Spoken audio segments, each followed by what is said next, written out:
बिहार के अररिया जिले में अनियमित वर्षा और बढ़ते तापमान से फसल चक्र गड़बड़ा गया है। देर से रोपनी के कारण किसानों को मोटर से पानी पटाना पड़ रहा है, जबकि अधिक तापमान से धान में दाने कम बन रहे हैं। बारिश की अनिश्चितता और बढ़ते तापमान ने किसानों की नींदें उड़ा दी हैं। कभी ज्यादा बारिश नुकसान पहुंचाती है तो कभी वर्षा न होने से पौधे सिकुड़ जाते हैं और किसानों को अधिक पटवन करना पड़ता है।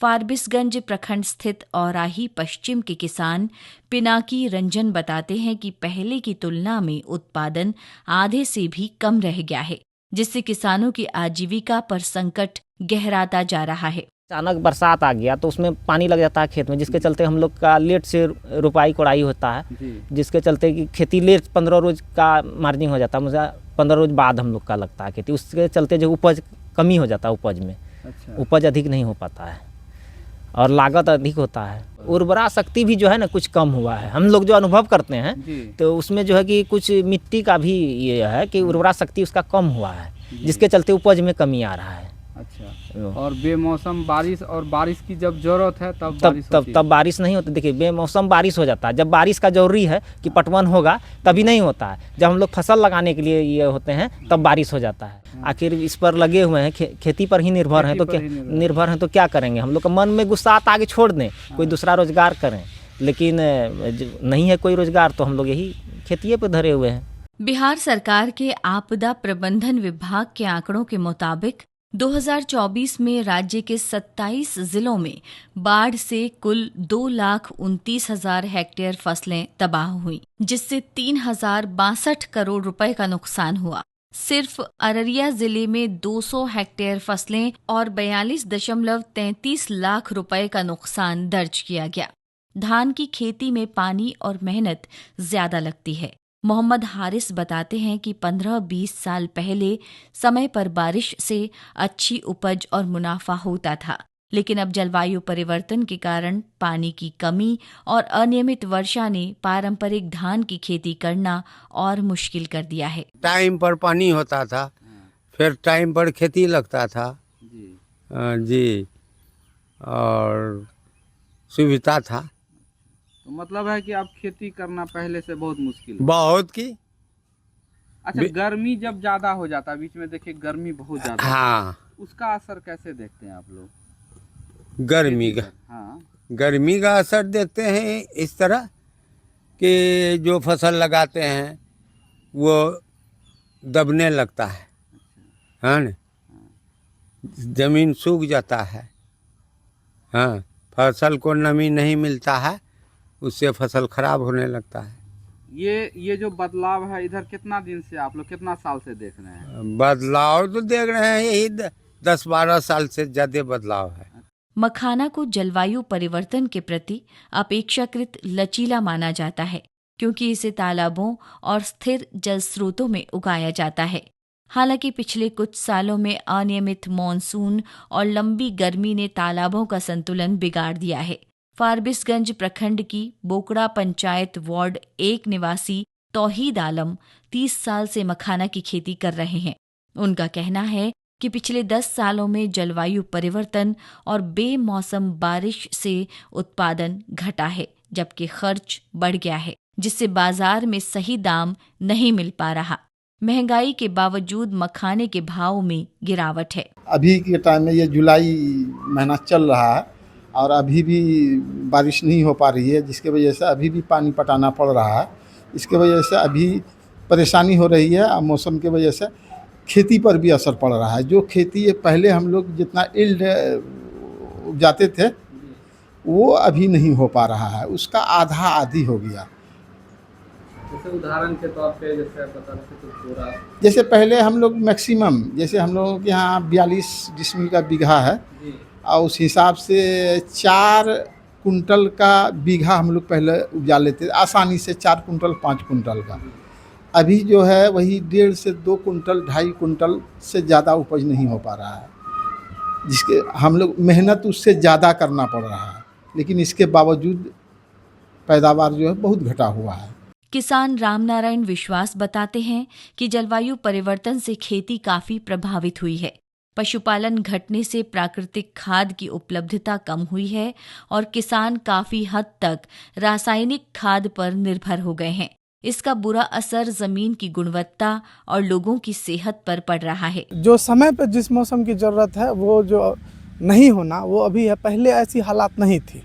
तो ये काफ़ी तेज़ी से परिवर्तन हुआ है, जिससे किसानों को काफ़ी समस्याओं का सामना करना पड़ता है और लोगों में जो है लोगों का स्वास्थ्य भी प्रभावित हो रहा है। फसल में यदि आप इतना ज़्यादा पेस्टिसाइड का यूज कीजिएगा, रासायनिक खाद का प्रयोग कीजिएगा, तो उसका प्रभाव कहीं ना कहीं फसल तो मनुष्य के पेट में ही जाएगा भोजन के रूप में। और रासायनिक खाद और कीटनाशक का प्रयोग करने से इसमें जो खेत में जो केचुआ है, जो उसकी उर्वरक क्षमता को बढ़ाता है या बरकरार रखता है, केचुआ तो लगभग पूरी तरह से समाप्त हो गया है।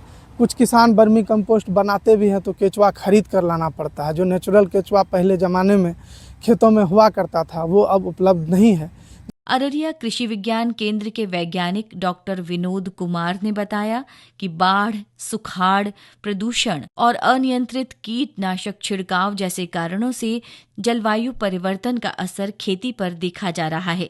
वैज्ञानिकों के सामने फसल उत्पादकता बनाए रखने की बड़ी चुनौती है, जिसके लिए नए नए प्रभेद विकसित किए जा रहे हैं। धान की सीधी बुआई के दौरान तापमान में उतार चढ़ाव से धान के फूलने की प्रक्रिया प्रभावित हुई है।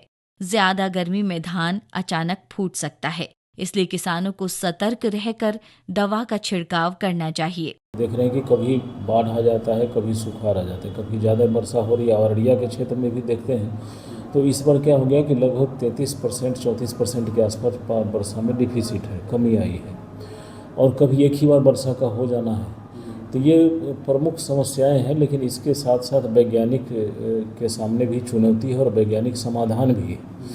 तो जिसमें कि जो हमारा मुख्य फसल है वो फसल की उत्पादकता को बरकरार रखने में ये हमारी सबसे बड़ी चुनौती है। तो इसके लिए हम लोग नित्य नए प्रभेद का इजाद किया जा रहा है और साथ साथ तकनीकी का भी इजाद किया गया है, जिसमें कि धान की सीधी बुआई है हमारा एक क्षेत्र में बनता है, चाहे वो गीला विधि से हो या सूखा विधि से भी कर रहे हैं। हमारी कई वैरायटी है। अभी आने वाले समय में चूँकि इस क्षेत्र में देख रहे हैं कि BB11 लगाया जाता है, लेकिन हमारा जो ये है सौर हीरा करके वो एक वैरायटी आई है, बहुत अच्छी वैरायटी है, जिसका कि हम अपने कृषि विज्ञान केंद्र में 65 क्विंटल प्रति हेक्टेयर तक इसका लक्षित उत्पादन प्राप्त किया है। हमारी जो फसलें हैं खासतौर से असामयिक वर्षा से, खासतौर से जो हमारा सीमांचल क्षेत्र है, इसमें होता है कि जो हमारा गेहूं की फसल या रबी की जो फसल है वो डिले होती है, तो लेट से होने के कारण एक समस्या उत्पन्न होती है।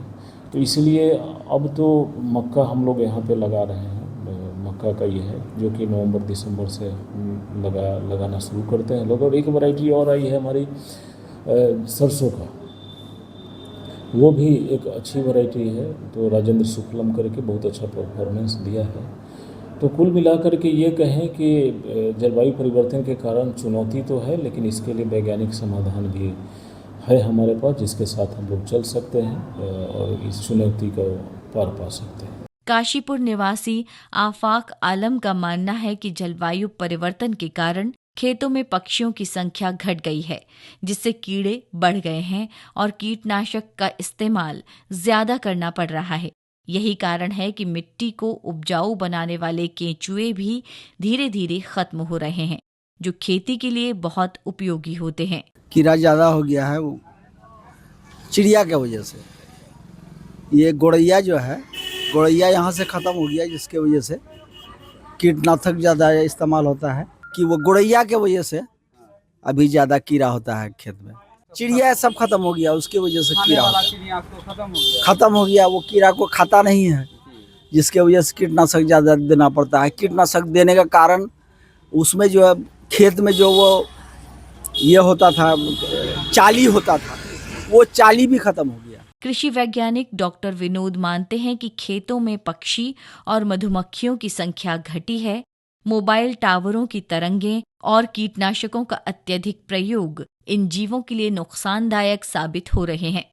जो तरंग है, जो भी हमारा जो मोबाइल टावर है इसके कारण हो गया या पोल्यूशन के कारण हो गया या कीटनाशक के कारण ये हुआ। सबसे ज़्यादा जो प्रभाव है छोटी छोटी चिड़िया पर पड़ा है थोड़ा सा, और मधुमक्खी पर पड़ा है। मधुमक्खी में विशेष तौर पर क्या पड़ा है ना कि हम एक तरह कहें कि एक तो पोल्यूशन तो है ही, दूसरा चीज़ जो बाज़ार के निकटवर्ती क्षेत्रों में देखेंगे कि हम लोगों का जलेबी बनता है या रसगुल्ला बनता है, मिठाई बनता है, तो उसमें केमिकल आया जाता है जो जो केमिकल डालते हैं, और उस चाशनी पर मक्खियाँ काफ़ी बैठती हैं। तो बैठने के बाद वो बीमार होती हैं और उसके बाद वो मरना शुरू करती है। केंचुआ की मात्रा में कमी हुई, इसका मेन कारण है कि जो कीटनाशक जो ज़मीन मिट्टी में सीधे सीधे मिला दी गई या रासायनिक तत्व ज़मीन में सीधे सीधे मिला दिया गया, इसके कारण उसकी संरचना जो बिगड़ती है, तो हमारा केंचुआ को भोजन कम मिला और उससे केंचुआ की कमी हुई। कार्बनिक पदार्थ की मात्रा कम होने से उसको भोजन में दिक्कत हुई।